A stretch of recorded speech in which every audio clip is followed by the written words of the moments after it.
Hello, this is the Enrichment Week video for Year 9, giving information about what's on offer from the 8th to the 12th of July. As you can see on the slide here, we can see a range of different options that are available to students.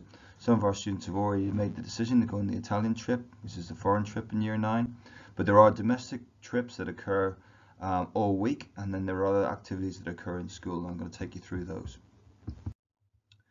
First of all, we're going to look at the Art Enrichment Week.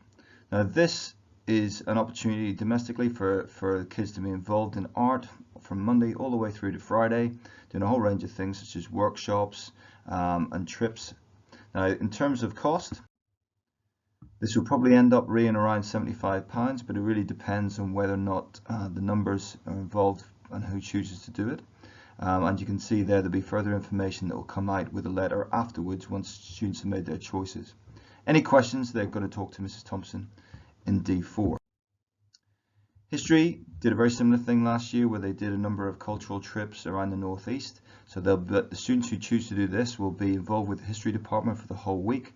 The cost was quite relatively cheap for the a number of activities were involved because it was subsidized last year, and we hope that's going to be the case today or this year. So if anyone's got any questions, they can ask Mr. Bryan, and he'll be in D8.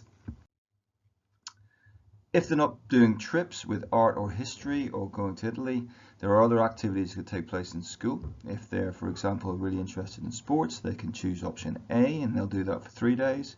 Or if they're more hands-on, they like tech, food, and community activities, they'll do option B.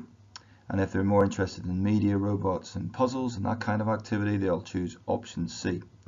Alongside that are a couple of one-day trips they can choose to do. One is a hiking and the other is a fishing trip. Now, the fishing trip was run successfully last year. Mr. Lobban takes students on a boat out onto the sea, and they do so, and they catch a load of fish, and it's tremendous.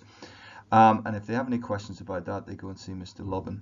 The cost is approximately £50 at the minute, but that may change depending on the numbers who are interested in getting involved. And Mr. Richardson has put on a one-day trip for students if they're interested in going on an adventure hike. So he'll be doing that. The cost will be around about £10 for the transport of taking them to where he's going to take them. Again, on the basis of numbers, those letters will come out later on.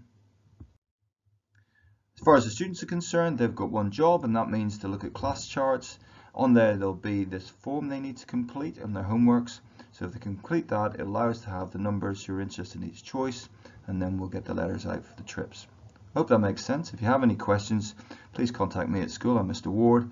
Otherwise, thank you very much.